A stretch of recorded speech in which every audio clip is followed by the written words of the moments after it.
ఈరోజు కేసులు పెడతా ఉన్నారు, భయపెడతా ఉన్నారు, బెదిరిస్తా ఉన్నారు. అరే బాబు, భయపడే రోజులు పోయాయి, భయపెట్టే రోజులు వస్తా ఉన్నాయి. రాసి పెట్టుకోండి. మీరు ఎన్నో కేసులు పెట్టారు. ఉదాహరణకి నేనే అరెస్టులు చేశారు నన్ను, మా తండ్రిని. జెండా పట్టుకోకూడదు అన్నారు, కార్యక్రమాలకి రాకూడదు అన్నారు, బెదిరించారు. ఇన్ని పెట్టినా ఇక్కడే ఉన్నా, నా జెండాతోటే ఉన్నా, నా తెలుగుదేశం పార్టీ కుటుంబంతోటే ఉన్నా. భయం అనేది నా అన్న నారా లోకేష్ గారు చెప్పినట్లు భయం అన్నది తెలుగుదేశం పార్టీ బయోడేటాలో లేదు. గుర్తు పెట్టుకోవాలి. గాంధీవాదులు కాదు ఈ తరం వాళ్ళు. ఒక చెంప పగలగొడితే ఇంకో చెంప చూపించే వాళ్ళం కాదు, పళ్ళు రాలగొట్టే తత్వం ఉన్న వాళ్ళం. ఈ 4.5 సంవత్సరాలు ఏదైతే జెండా మోసిన తెలుగుదేశం జనసేన కార్యకర్తల్ని గాని నాయకుల్ని గాని ఇబ్బందులు పెట్టి, భయపెట్టి, బెదిరించి, ఆస్తులు ధ్వంసం చేసి ఇబ్బందులు పెట్టారో వైఎస్ఆర్సీపీ నాయకులు, వాళ్ళకి సహకరించిన అతి కొంతమంది అయిన అధికారులు అందరి ఒక చరిత్ర రెడ్ బుక్ లో ఉంది. దగ్గరలోనే వాళ్ళందరికీ కూడా ఇత్తడే గుర్తుపెట్టుకోండి. అలాగే ఈ మధ్యన జగన్మోహన్ రెడ్డి గారు ఏ సమావేశం చూసినా నా బీసీలు, నా బీసీలు, నా బీసీలు అని చెప్తా ఉన్నారు. రాజమండ్రి సిటీ ఒక బీసీ కట, రాజమండ్రి రూరల్ ఒక బీసీ అభ్యర్థి గట, రాజమండ్రి ఎంపీకి ఒక బీసీ అభ్యర్థి అట. బీసీలకి ఇంతమందికి ఇచ్చారు కాబట్టి అందరూ బీసీలు అందరూ ఆయనకు ఓటేసేయాలట. ఒక్కటే అడుగుతా ఉన్నాం,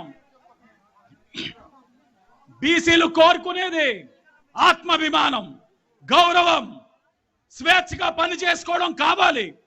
మీరు ఇచ్చి దానిపైన పెత్తనం పెద్దరెడ్డి గారిన మిథున్ రెడ్డికి మీరు అప్పచెప్తారు. ఇంకొక బీసీ నాయకుడు ఉంటాడు, ఇంకొక పెద్దరెడ్డి గారికి కాలు మోకరుతాడు. అయ్యా, మీరిచ్చిన అవకాశం వల్ల మేము అభివృద్ధి చెందుతామంటారు. ఒక్కటే చెప్తా ఉన్నాం, ఇప్పుడు దాకా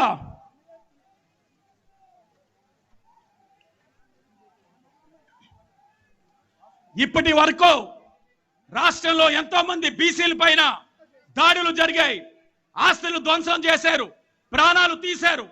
ఇన్ని జరిగినప్పుడు ఏ ఒక్క వైఎస్ఆర్ కాంగ్రెస్ పార్టీ నాయకులు నోరు వెత్తలా, మాట్లాడలా, ప్రశ్నించలా. కానీ ఈరోజు బీసీలు ఓట్లు వేయాలని అడుగుతా ఉన్నారు. వాళ్ళందరినీ ఒకటే అడుగుతా ఉన్నాం, బీసీలకి రిజర్వేషన్ తగ్గించినప్పుడు ఏమైపోయారు? బీసీ సప్లాన్ ఎక్కడుందో తెలియనప్పుడు ఏమైపోయారు? ఆ రోజు మాట్లాడిన వాళ్ళందరూ ఇప్పుడు మాట్లాడుతా ఉన్నారు. బీసీలకి అన్ని విధాలుగా గౌరవం ఇచ్చిన పార్టీ తెలుగుదేశం పార్టీ. రాబోయే రోజుల్లో కూడా బీసీలకి రక్షణ ఇచ్చి ఏ విధమైన దాడులు జరగకుండా చూసుకునేటట్లు ఈరోజు నారా చంద్రబాబు నాయుడు గారు, పవన్ కళ్యాణ్ గారు సహకరిస్తా ఉన్నారు. ఎక్కడా లేని విధంగా బీసీ రక్షణ చట్టం ఇస్తుంది తెలుగుదేశం జనసేన పార్టీ అనే విషయం గమనించాలి. ఈరోజు బీసీలందరూ కూడా ఆత్మాభిమానం కోరుకుంటా ఉన్నాం, గౌరవం కోరుకుంటా ఉన్నాం.